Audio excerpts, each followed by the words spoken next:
اگر کسی نے اپنا رزق بڑھانا ہے تو وہ استغفار کو پکڑ لے. انفیکٹ رسول اللہ صلی اللہ علیہ وسلم میجورٹی صحابہ جب ان سے کوئی ذکر پوچھتے تھے تو یا وہ درود ابراہیمی بتاتے تھے یا وہ استغفار بتاتے تھے. یہ ثابت ہے صحیح حدیث سے. تو استغفار کے بارے میں ایک حدیث یہ بھی آتی کہ رسول اللہ صلی اللہ علیہ وسلم نے فرمایا کہ جو شخص استغفار کو کانسٹنٹلی اپنا لیتا ہے، بہت زیادہ کانسٹنٹ استغفار کرتا ہے، اللہ will make a way out of him from every difficulty. اللہ تعالیٰ اس شخص کے لیے ہر مشکل سے کوئی راستہ نکال دیتا ہے. تو میں نے خود بھی پرسنلی اپنی لائف میں دیکھا، ایم شور کہ آپ لوگوں نے بھی دیکھا ہوگا کہ جو بندہ بہت زیادہ استغفار کرتا ہے اس کے معاملات آسان ہوتے ہیں، اور جو بندہ جتنے گناہوں میں پڑا ہوتا ہے اور استغفار جو ہے نہیں کرتا ہے تو پھر ظاہر ہے کہ اس کے معاملات پھر بہت تنگ ہو جاتے ہیں، اس کی لائف بہت تنگ ہو جاتی ہے. اسی طرح سب سے جو بہترین، یہ ون آف دا فیوریٹ آیاز ہے صحابہ کی. میجورٹی صحابہ جب ان سے پوچھا جاتا تھا کہ آپ کی فیوریٹ آیا کون سی ہے، صحابہ کی آپس کی کنورسیشنز ہی ہوتی تھی، بیٹھ کر ایک دوسرے سے ڈسکس کرتے تھے کہ آپ کی فیوریٹ آیا کون سی ہے، آپ کی فیوریٹ آیا کون سی ہے. تو چیپٹر 39 ورس نمبر 53، سورہ زمر ورس 53، قل یا عبادی الذین اسرفوا علی انفسہم لا تقنطوا من رحمت اللہ.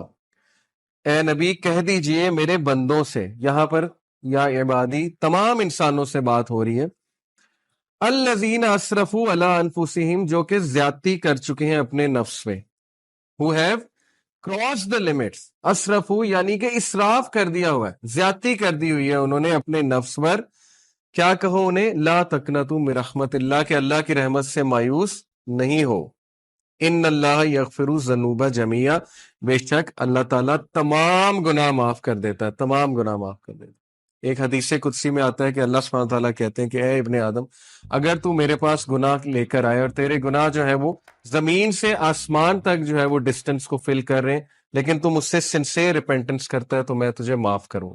ابھی بہت خوبصورت حدیث آپ کے سامنے آئیں گی اللہ سبحانہ و تعالیٰ کی مرسی کے حوالے سے. ایک حدیث آپ کے سامنے رکھتا ہوں. علی ابن طالب رضی اللہ تعالیٰ عنہ رپورٹڈ، یہ المستدرک کی حدیث ہے، صحیح ہے اکارڈنگ ٹو علامہ البانی، اور علی صلی اللہ عنہ سے بہت کم حدیث مروی ہیں. علی صلی اللہ عنہ reported the messenger of Allah صلی اللہ علیہ وسلم said verily Allah is astonished.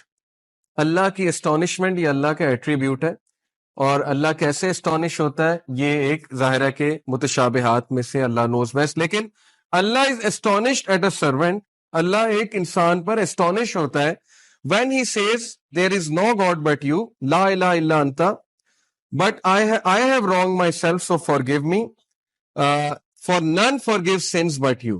یہ ایک دعا ہے پوری، یہ دعا میں آپ کو پڑھ کے سناتا ہوں. لا الہ الا انت انی قد ظلمت نفسی فاغفر لی ذنوبی انہ لا یغفر الذنوب الا انت. یہ پوری عربی میں جو ہے وہ دعا ہے. دعا کا ٹرانسلیشن کیا ہے؟ There is no God but you. I have wronged myself so forgive me for none forgives sins but you. اللہ اسٹونش کرتا ہے ایسے بندے پہ، اور اللہ کہتا ہے My servant acknowledges that he has a Lord who forgives and punishes. اللہ angels کو کہتا ہے، اللہ تعالیٰ بولتا ہے کہ کیا میرا بندہ یہ ایکنالج کر رہا ہے کہ اس کا ایک رب ہے اور وہ رب جو ہے گناہوں کو معاف کرتا ہے. یعنی اللہ کو اتنی خوشی ہوتی.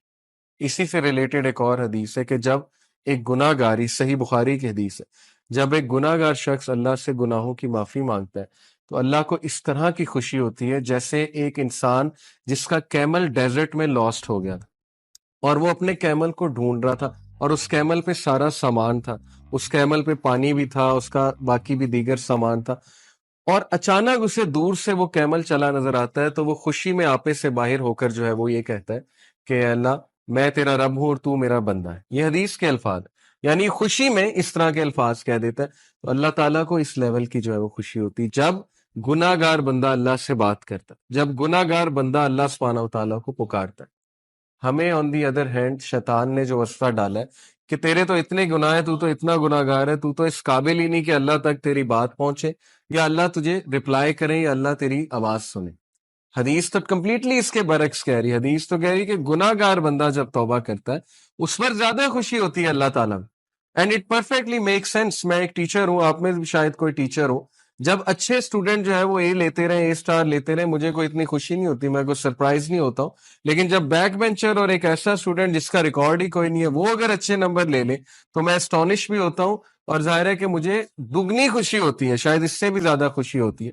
تو it perfectly make sense. Okay, تو یہ اسٹونشمنٹ کے بارے میں، اللہ کی اسٹونشمنٹ یہ اللہ کا ایٹریبیوٹ ہے کہ رب اسٹونش ہوتا ہے، اور اسی لیے اللہ نے اپنے عرش پر لکھوایا نا کہ ویریلی مائی کمپیشن اوور کمس مائی رائے، بے شک میری جو نرمی ہے یا میرا جو کمپیشن ہے، میری جو محبت ہے، میری جو مرسی ہے، وہ میرے غصے پر حاوی ہے، وہ میرے غضب پر حاوی ہے.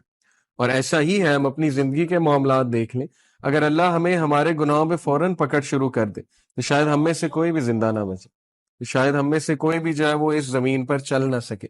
لیکن کتنے چانسز دیتا ہے، کتنے چانسز دیتا ہے اللہ. آپ یہاں سے اندازہ لگا لیں کہ خالد بن ولید کو چانس دیا اللہ نے، ایک ٹائم پہ وہ دشمن ہے رسول اللہ صلی اللہ علیہ وسلم، اگلے ہی ٹائم پہ وہ ایک ایسے کمانڈر بنے کہ ان کے سیف اللہ کا لقب ان کو دیا گیا.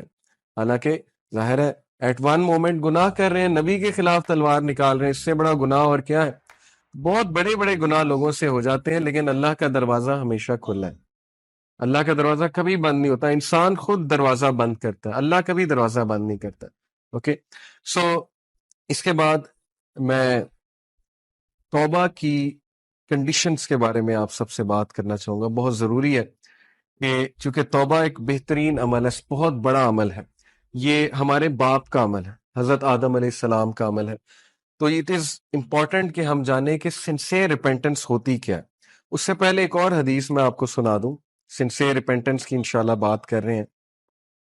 سن ڈیو ٹو ڈیزائر، ڈیزائر کی وجہ سے سن اور ایروگنس کی وجہ سے سن، یہ دو مختلف چیزیں، یہ سمجھ لیں.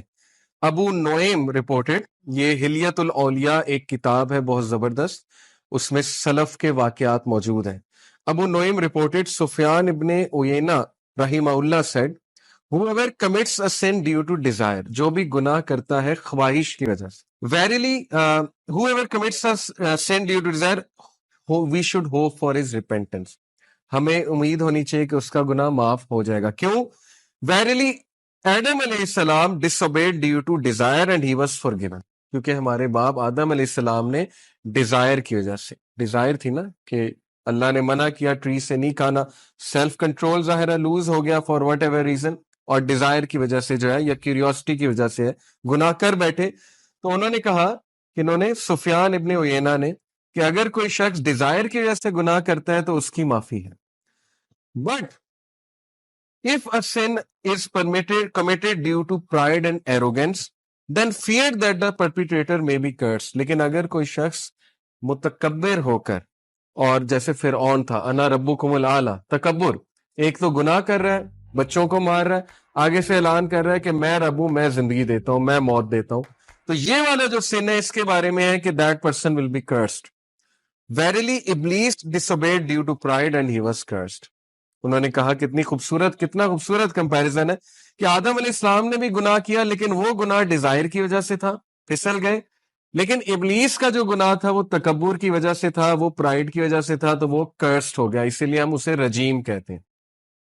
تو اگر آپ کسی کو گناہ میں مبتلا دیکھیں تو اس کو پہلی تو بات جج نہ کریں، کیونکہ وہ شخص سٹرگل کر رہا ہے. وہ کون سا پرائڈ میں کر رہا ہے؟